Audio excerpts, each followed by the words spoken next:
नमस्कार, बहुत स्वागत है आपका। आप देख रहे हैं 24 ज्योतिष आसान उपाय। कार्तिक माह के कृष्ण पक्ष की एकादशी को रमा एकादशी के नाम से हम जानते हैं और इस बार रमा एकादशी 11 नवंबर 2020 बुधवार के दिन मनाई जाएगी। क्योंकि इस एकादशी पर श्री हरि भगवान विष्णु का पूजन और भागवत महापुराण का पाठ करने से पापों का क्षय होता है और भौतिक सुख सुविधाओं की वृद्धि होती है। दाम्पत्य जीवन में मधुरता आती है। इस बार की एकादशी बहुत ही शुभ संयोग के साथ आई है, क्योंकि ऐसा माना जाता है कि चंद्र और सूर्य ग्रहण के दौरान गंगा या पवित्र नदी में नहाने का जो पुण्य मिलता है वह इस व्रत के दिन भगवान श्री हरि के पूजन मात्र से प्राप्त हो जाता है। इस एकादशी पर रात के समय दीप दान करने का महत्व है पवित्र नदी सरोवर में। इससे पापों का क्षय होता है और रमा एकादशी के दिन सूर्योदय से पहले जगकर नित्य कर्मों से निवृत्त हो सूर्य को एक लोटा जल दें हल्दी डालकर। फिर पूजा स्थान पर आप चौकी पर भगवान श्री हरि को स्थापित करें। भगवान श्री गणेश का आह्वान करने के बाद इनकी आराधना करें। 2 तुलसी के पत्ते केले का भोग लगाइए और इस दिन केला का भोग लगाने का विधान है।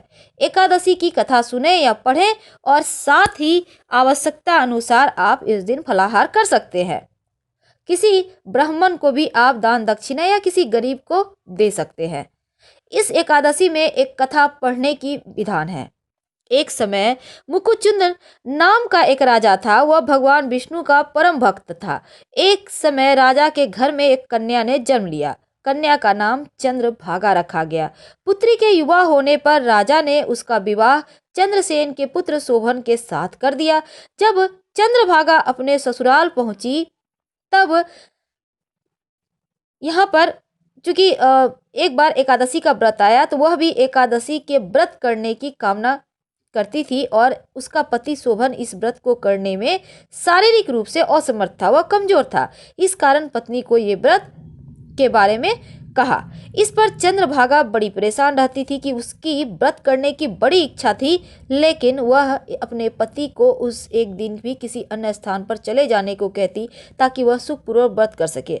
पत्नी का यह बात सुनकर शोभन कहता कि मैं यही रहूंगा और यह व्रत अवश्य ही करूंगा। इस प्रकार दोनों पति पत्नी एकादशी का व्रत करते और व्रत में भूख प्यास से पीड़ित होने लगे। उनकी मृत्यु हो गई और राजा ने शोभन के मृत शरीर को जल में प्रवाहित कर दिया और उसकी जो पुत्री थी उसको आज्ञा दी कि वह सती ना हो, भगवान विष्णु की कृपा पर भरोसा रखे। चंद्रभागा अपने पिता के आज्ञा अनुसार पिता के घर में रहकर एकादशी का व्रत करने लगी।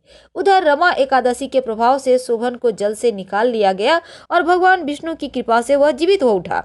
उसे मंदराचल पर्वत पर धन धान्य से परिपूर्ण तथा शत्रु रहित देवपुर नाम का एक नगर प्राप्त हुआ। उसे वहां का राजा बना दिया गया, किंतु वह नगर अस्थिर था। शोभन उस नगर से बाहर नहीं जा सकता था। उन्हीं दिनों मुकुचुंद नगर में रहने वाला सोम शर्मा नाम का एक ब्राह्मण तीर्थ यात्रा के लिए निकला। घूमते हुए वह शोभन के राज्य में जा पहुंचा। वह ब्राह्मण शोभन को पहचान गया और उसको राजा का जमाई बताकर उसके निकट गया। राजा शोभन ब्राह्मण को देखकर आसन से उठ खड़ा हुआ और अपने ससुर तथा पत्नी चंद्रभागा की कुशल क्षेम पूछने लगा। शोभन की यह बात सुनकर सोम शर्मा ने कहा कि हे राजन, हमारे राजा कुशल से हैं तथा आपकी पत्नी चंद्रभागा भी कुशल से है। अब आप अपना वृतांत बताइए। आपने तो रमा एकादशी के दिन अन्न जल ग्रहण न करने के कारण प्राण त्याग दिए थे।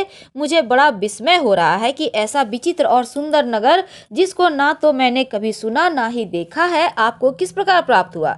इस पर शोभन ने कहा, देव, यह सब कार्तिक माह की रमा एकादशी के व्रत का फल है, किंतु यह अस्थिर है और मैंने यहाँ से बाहर नहीं जा सका।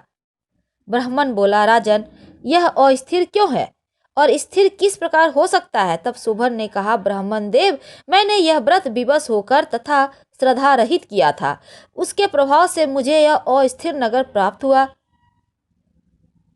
परंतु यदि तुम इस वृतांत को राजा मुकुचुंद की पुत्री चंद्रभागा से कहोगे तो वह इसको स्थिर बना सकती है। शोभन की बात सुनकर ब्राह्मण अपने नगर को लौट आया और उसने चंद्रभागा से सारा वाक्य सुनाया। चंद्रभागा बोली, मैं अपने व्रत के प्रभाव से उस नगर को स्थिर कर दूंगी। चंद्रभागा के वचनों को सुनकर वह ब्राह्मण उसे मंदराचल पर्वत के पास वामदेव के आश्रम में ले गया। वामदेव ने उसकी कथा को सुनकर चंद्रभागा का मंत्रों से अभिषेक किया और चंद्रभागा मंत्रों तथा व्रत के प्रभाव से दिव्य देह धारण करके पति के साथ चली गई। शोभन ने अपनी पत्नी चंद्रभागा को देखकर उसे प्रसन्नता पूर्वक आसन पर अपने पास बिठा लिया। अब चंद्रभागा ने कहा कि हे स्वामी, अब आप मेरे पुण्य को सुनिए। जब मैं अपने पिता के घर में 8 वर्ष की थी, तभी से मैं 100 विधि एकादशी का व्रत कर रही हूँ। उन्हीं व्रतों के प्रभाव से आपका यह नगर स्थिर हो गया और सभी कर्मों से परिपूर्ण होकर प्रलय के अंत तक स्थिर रहेगा। चंद्रभागा के व्रत के फलस्वरूप न केवल वह नगर स्थिर हुआ, बल्कि वह अपने पति के साथ सुखपूर्वक रहने लगी। एकादशी तिथि प्रारंभ हो रही है 11 नवंबर की सुबह 3:27 से और एकादशी तिथि 12 नवंबर को मध्य रात्रि 12:40 तक रहेगी। पारण का समय रहेगा 12 नवंबर की सुबह 6:38 से 8:51 तक। फिलहाल हम आपसे विदा लेंगे। हर हर महादेव।